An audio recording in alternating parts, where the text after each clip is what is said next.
People often ask me, Lynn, how do you make money in EVE Online to afford all of the things that I do? Well, I'm going to tell you in this video today how you, yes you, can make billions of ISK with the simplest of ships with an activity I used to hate with a passion.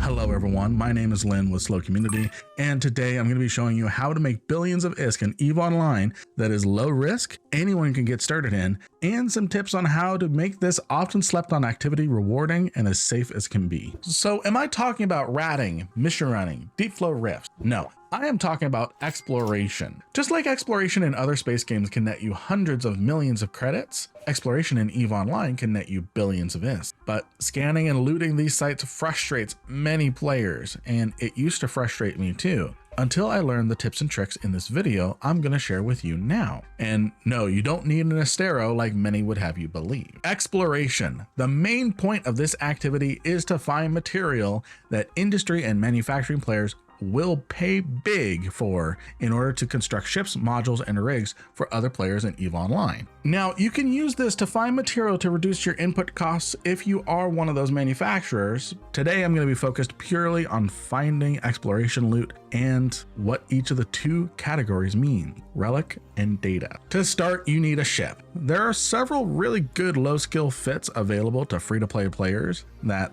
I will be showcasing today to give you a head start. If you did not know you can play EVE Online for free and want to get an early boost, you can use my link in the description to get 1 million free skill points, and I'll show you how to spend those in a minute. There are several fits if you search Explore in your ship fitting window. These fits are community created fits that allow you to get started as an explorer in EVE Online as a free-to-play alpha pilot. I, as a Caldari fanboy, have two ship recommendations for you. One you can get into right now and one you can aspire towards. The Heron and the Buzzard. The Buzzard is the more advanced of the two and costs significantly more, but still relatively cheap compared to other money-making activities in EVE. I'll be focusing on the Heron today to show you the basics so you can follow along and the tricks that made this my favorite money-making activity in EVE Online, but you can follow along in any exploration ship of any race in EVE. Now that we have our Heron on screen, I have the list of skills you'll need to train to get started in this activity, and these skills will help you scan faster, hack better,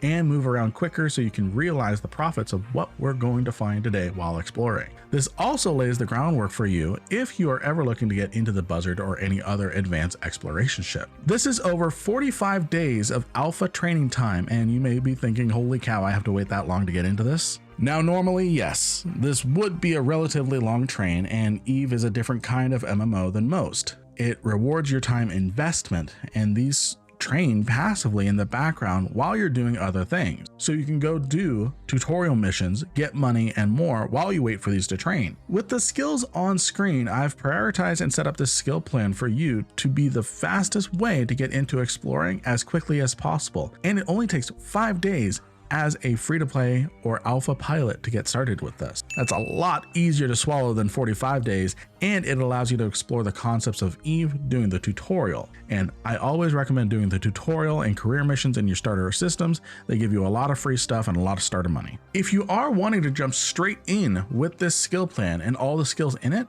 it is just under 1 million skill points, and you can use my recruiter link in the description of this or any of my other videos to get 1 million skill points for free. What do I get for you using this link and claiming the free million skill points? I'll be transparent with you. If you use my link and claim 1 million free skill points, and you eventually pay for a subscription, I receive 15 days of subscribed Omega time myself. Also, if you end up purchasing Plex, I receive a few skill boosters that make my training time go by faster just a little bit. So you get 1 million free skill points and a quick leg up if you choose to spend your skill points on this exploration career path. And if you end up enjoying EVE and subscribing to the game, I received some rewards as well. Now on to the fit. This fit is called the AIR Caldari Explorer. It's new player friendly and what I'll be using to show you how to scan and hack in this wonderful game of EVE Online. I'll be using a fresh character, so you are right here along with me, and I'll explain what each of these modules do for this fit so you understand why we have these here. You'll notice right away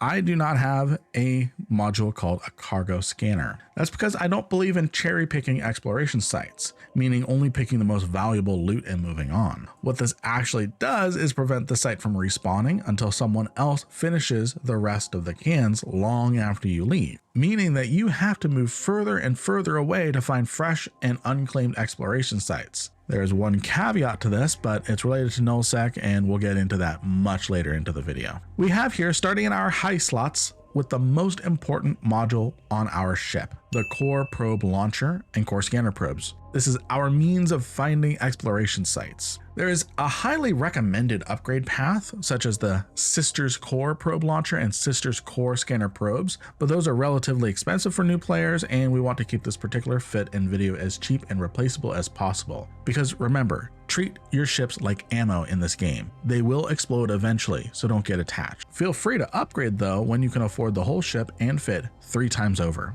Now, it won't be needed for us in particular, but there is a salvager equipped that can be used to do something called ninja salvaging, where you salvage NPC or player wrecks that belong to other players. Looting and taking the modules from a wreck that is yellow causes you to go suspect and shootable by other players. But salvaging and leaving the modules and ammo inside of the wreck does not incur a suspect timer. Salvaging can produce some valuable material used for rigs, and people will buy them. Just remember to leave the loot alone unless you are willing to go hide in a space station for 15 minutes and wait the timer out. Next in our mid slots, we have the micro warp drive. This will drain a lot of your capacitor, but it will get you to 2.5 kilometers per second in speed. Just remember to turn it off when you're not using it. On another note, it makes your ship easier to hit when you have a micro warp drive activated, so you take more damage while it's in use. So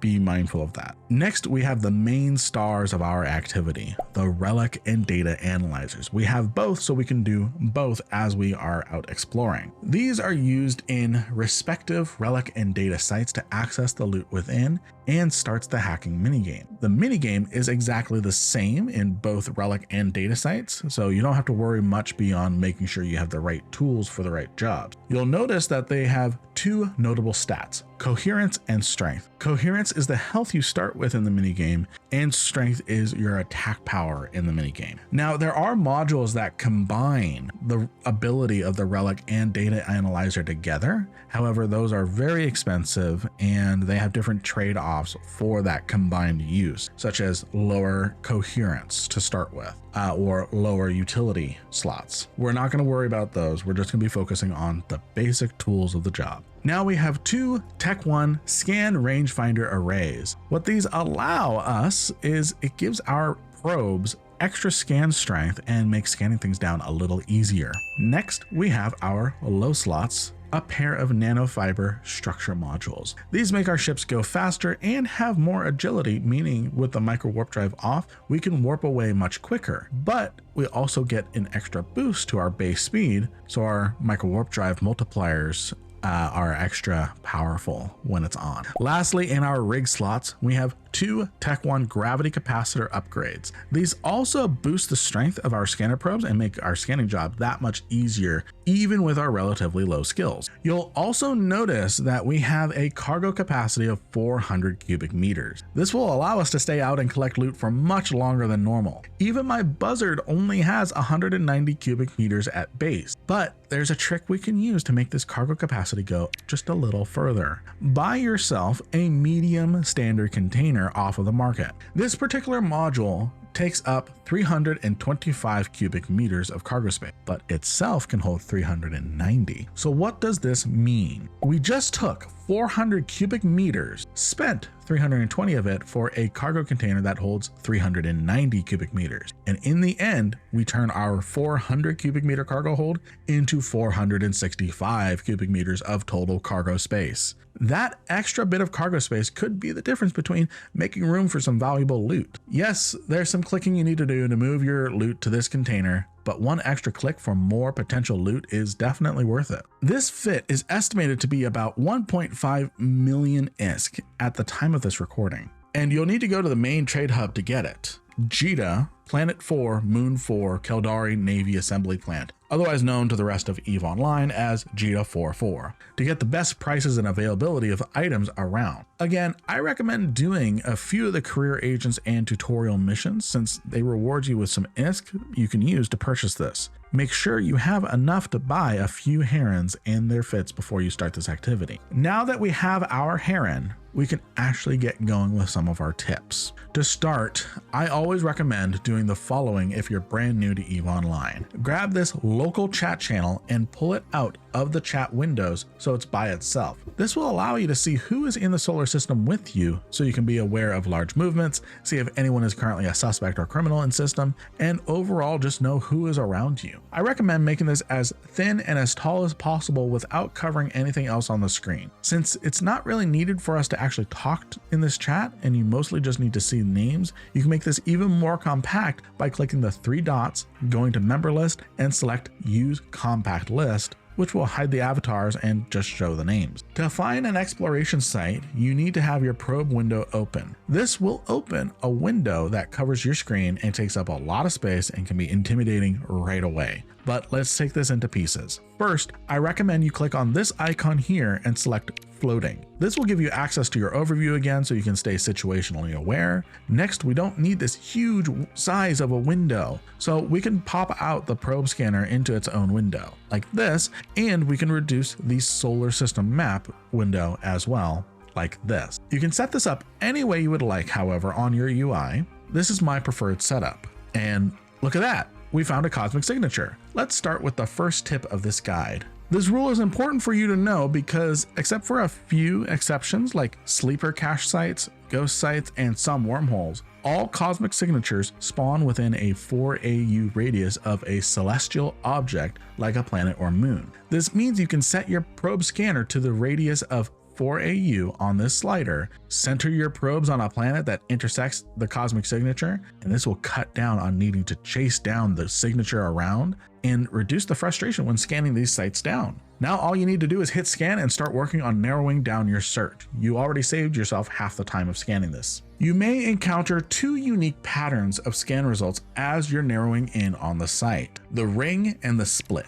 If you scan a signature and the result has a red dotted ring around it, the site will be along that ring somewhere. I recommend simply encompassing the whole ring with your scanner probes and scanning again. That typically does the trick to solving that piece of the puzzle. Then there's the split, probably the most frustrating variant of scan results. When a signature splits into 2 connected signatures. This frustrates a lot of players since it seems they start scanning the wrong signature every time. There's a trick. Take a pause and look around. You'll notice that one signature is close to where your last scan was, and the other is further away. Scan the one that is further away from where you last scanned. That is where the signature continues. These scanning tricks were a huge contributor to me making exploration my main moneymaker in EVE Online, making me billions of ISK with very little effort. Now that we've found ourselves an exploration site, it doesn't matter if it's data or relic, we can warp to it and see what we have to work with. Here we can see several hacking containers and we need to approach them.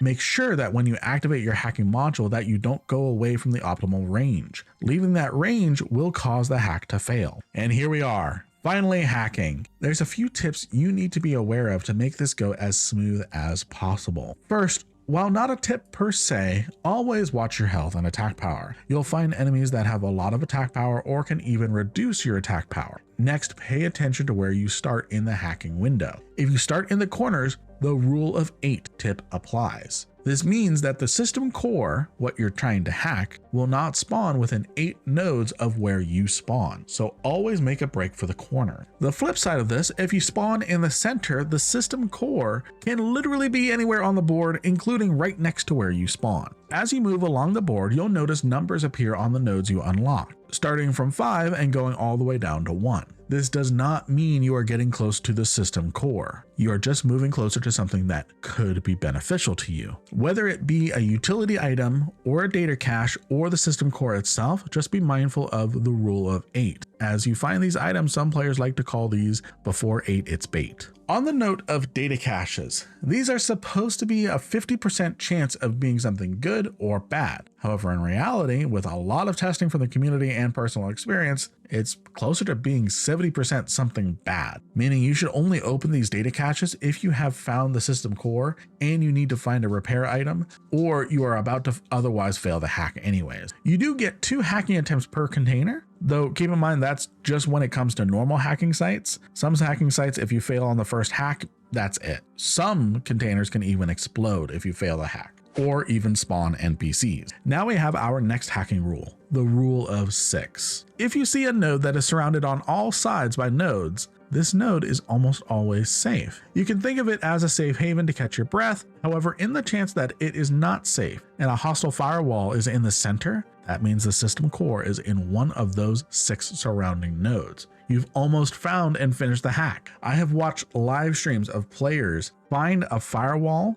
in this spot and then move on completely somewhere else because they did not understand the rule of 6. After you have found and destroyed the system core, you can loot the goodies inside. Repeat with each container and don't stress if you fail a few hacks as you get used to this activity. Also remember that any loot you collect is essentially an unrealized profit until you sell it in a place like Cheetah. So do be careful how much you carry at once, and if it blows up, know that all you spent was enough money for a cheap Heron and your time. It's not the end of the world, and death comes for us all, including me, in a way more advanced ship. So now that we've covered hacking and scanning, where is the best place to find loot? Well, you can travel across all of HighSec, and I recommend doing that as you learn the ropes and mechanics. Your next best location will be LowSec. It has relatively low population of players and has stations you can dock in if things get hairy. It is a PvP heavy area, but that's what's unique about EVE. All areas of EVE are PvP areas, including HighSec. It's just a little more of a challenge to die in HighSec,